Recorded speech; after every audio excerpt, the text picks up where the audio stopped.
un événement d'ordre international aujourd'hui, puisque c'est un lancement qui concerne la région, qui a une portée internationale, et ce n'est pas un hasard que ça se passe le 20 mars. Le 20 mars, c'est la fête de notre indépendance, et on a fait de telle sorte que cet événement se passe ce jour même dans cette usine. Pourquoi cette usine ?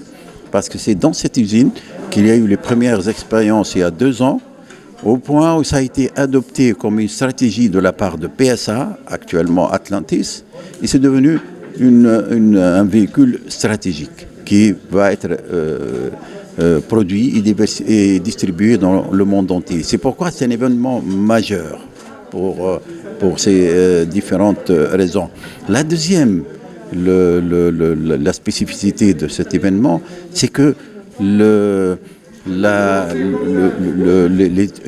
Tunisiens, les techniciens tunisiens, les cadres tunisiens qui ont montré leurs compétences, leurs capacités, leur savoir-faire pour assurer tout ce montage. Vous savez que par les temps qui courent, par la pandémie, le Covid-19, il n'y avait ni déplacement, et bien c'est les Tunisiens, par eux-mêmes, qui ont monté toute cette usine avec 42% de taux d'intégration locale.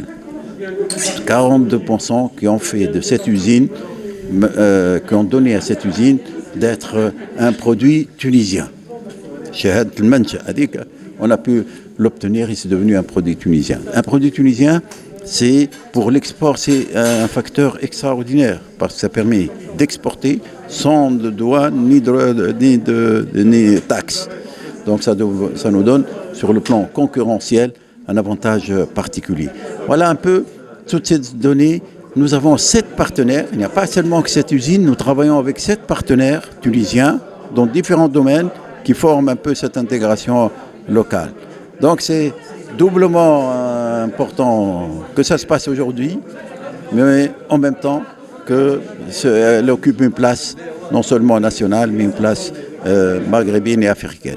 En fait, ce projet est le fruit d'une vision commune entre Stafim et son fondateur, M. Zouari, et Stellantis, le groupe Stellantis, donc qui représente l'ancien groupe PSA et l'ancien groupe FCA.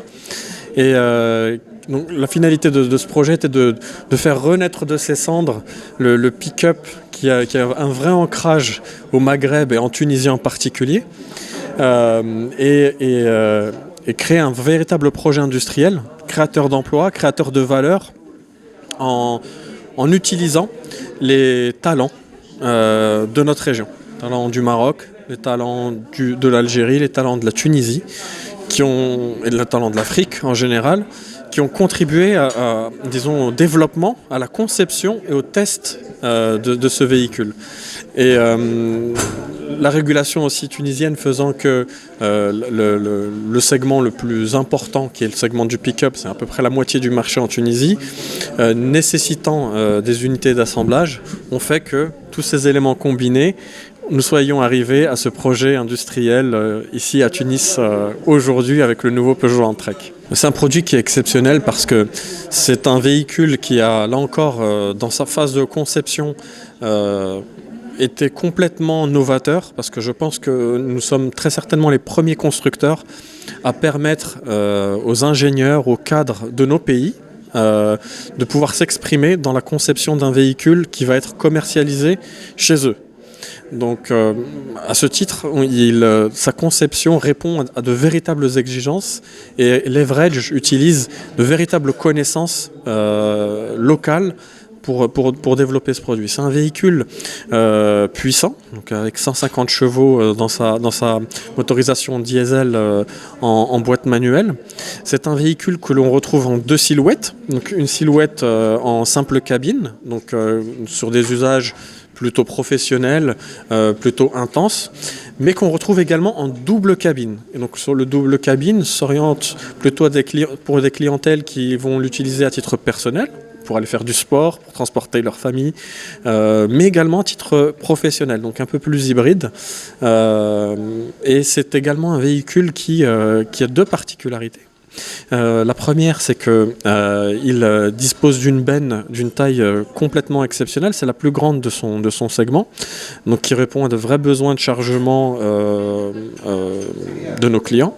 Et bien sûr, une garde au sol qui est fait aussi figure de référence et qui permet de passer dans des endroits où c'est généralement pas évident.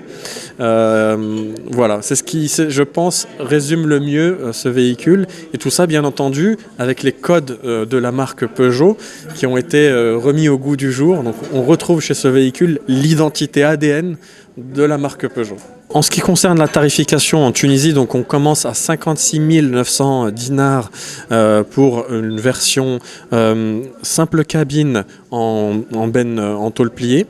Il y a un surcoût de 2000 dinars pour la benne d'origine, qui est souvent aussi exigée par nos clients. Ensuite, en double cabine 4x2, on est sur un niveau de prix à 66 900 et pour le double cabine en transmission intégrale à 79 000 dinars 900.